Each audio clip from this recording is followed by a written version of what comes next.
কারো মা কবরে, কারো বাবা কবরে, সব তোমার জানা। মা বাবা কবরে কেমন আছে সেটাও তুমি জানো। ওগো মাবুদ, এতিমের হাতের দিকে তাকাও, কিয়ামত পর্যন্ত মা বাবার কবরকে জান্নাতের বাগান বানিয়ে দাও। এমনও মানুষ হাত বাড়িয়েছে, হাজার হাজার টাকা ডাক্তারকে দিয়েছে, রোগ ভালো হয় নাই। মা রোগী, বাবা রোগী, নিজে রোগী, স্ত্রী রোগী, ছেলে মেয়ে রোগী।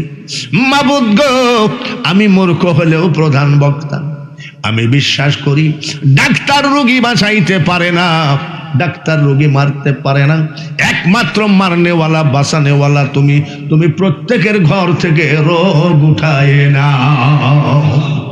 এমনও মানুষ হাত বাড়িয়েছে এই নিশি রাত্রিতে, বিপদে পড়ে ব্যাংক থেকে লোন নিয়েছে, বিপদে পড়ে সুদে টাকা নিয়েছে, দোকানদারের কাছে বাকি করে খেতে খেতে লজ্জায় বাজার ছেড়ে দিয়েছে। ঋণের বোঝা কান্দে করে যদি কেউ হাতখানা তোমার আদালতে তুলে থাকে, আল্লাহ ঋণ পরিশোধ করার একটা রাস্তা দেখাও। এমনও মানুষ হাত বাড়িয়েছে, ঘরে যুবতী মেয়ে, জাহিলিয়াতি জামানা, টাকা ছাড়া বিয়ে হয় না, মা বাপ অত্যন্ত গরিব, কামলা দিয়ে খায়, এ বাড়ি ও বাড়ি কাজের বিনিময়ে মা কিছু টাকা নিয়ে এসে ছেলে মেয়ে লালন পালন করে। তারপরেও গরিব মা বাপ কিছু টাকা ব্যবস্থা করতে পারবেন, কিন্তু চরিত্রবান ছেলে পাওয়া মুশকিল। সর্বক্ষণ ওই ঘরে যুবতী মেয়ে নিয়ে মা বাবা সর্বক্ষণ চিন্তা করে, কখন জানি শয়তান দুর্ঘটনা ঘটাইয়া দেয়। আমি গুনাহগার মুসাফির হালে এলাকার মানুষের জন্য হাত তুললাম তোমার আদালতে, চরিত্রবান ছেলের ব্যবস্থা করে মা বাবাকে চিন্তা মুক্ত করে দাও। জমি জায়গা শেষ, চাকরি নাই, ব্যবসা নাই, ছেলে মেয়ে নিয়ে বড় সংসারে কষ্টে আছে। ছেলেরা ডাক দিয়ে কই, আব্বা 6 মাসের প্রাইভেট মাস্টার বাকি, বেতন দেওয়া হয়নি, হয়তো কালকে বের করে দিবে। ওগো মাবুদ, এদের রুজি রোজগার বেশি বেশি করে বাড়ায় দাও। চাষির চাষাবাদ বরকত দাও, ব্যবসায়ীর ব্যবসায়ী বরকত দাও, চাকরিজীবীর চাকরিতে বরকত দাও। এলাকার যত প্রবাসী ভাইয়েরা আছে প্রবাসে, আমরা মনে করি প্রবাসে কতই শান্তিতে আছে, কিন্তু মাবুদ গো, দেশে যদি অসুস্থ হয়, মা দেখে, বাবা দেখে, ভাই বোন দেখে, বন্ধু বান্ধব দেখে, প্রবাসে যদি অসুস্থ হয় একমাত্র তুমি ছাড়া দেখার কেউ নাই। প্রবাসী ভাইদেরকে হেফাজতে রাখো আল্লাহ।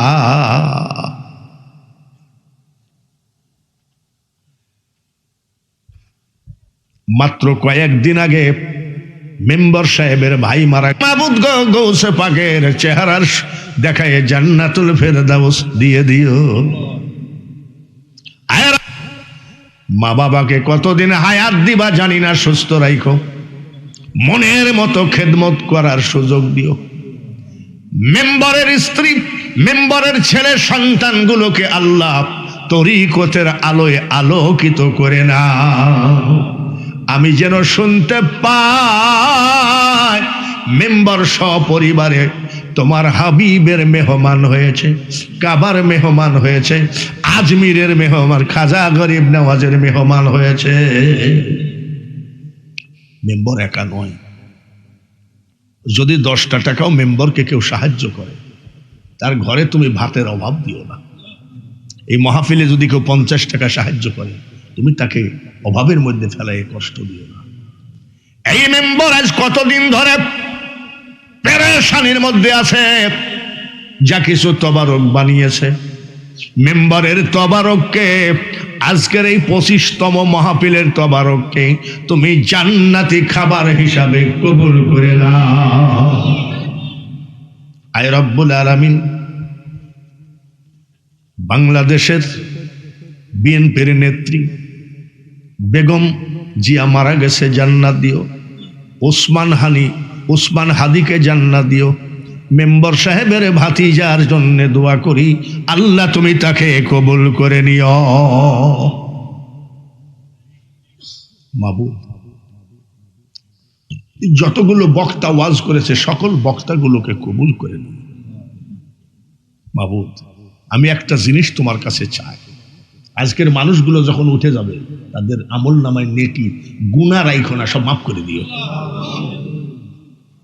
তুমি আমার মতন গরিবকে যদি 10 বার হজ করাতে পারো, এই সব মানুষগুলোকে কাফনের কাপড় পরানোর আগে একবার হজের কাপড় পরাই।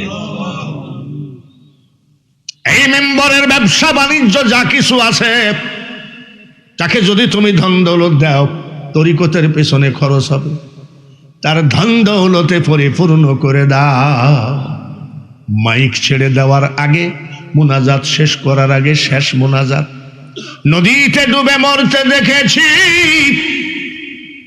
আগুনে পুড়ে মরতে দেখেছি, অ্যাক্সিডেন্ট হয়ে রাস্তায় মরে পড়ে থাকতে দেখেছি, প্যারালাইসিস হয়ে বিছানায় চিল্লায়ে চিল্লায়ে মরতে দেখেছি। দিনে দিনে দিন শেষ হয়ে যায়, কখন জানি আজরাইল বুকে হাত মেরে দেয়। বিদায় হয়ে যাচ্ছি 25তম মাহফিল থেকে। যেখানেই মরণ লেখো, যেদিনই মরণ লেখো, পাক্কা নামাজি, পাক্কা মুসলমান, পাক্কা ইমানদার না বানায় আমাদেরকে কাফনের কাপড় পরায়ো না। সাল্লাল্লাহু তাআলা আলা খায়রি খালকিহি মুহাম্মাদিন ওয়া আলা আলিহি ওয়া আসহাবিহি আজমাইন ওয়ারহামনা মাহুম লা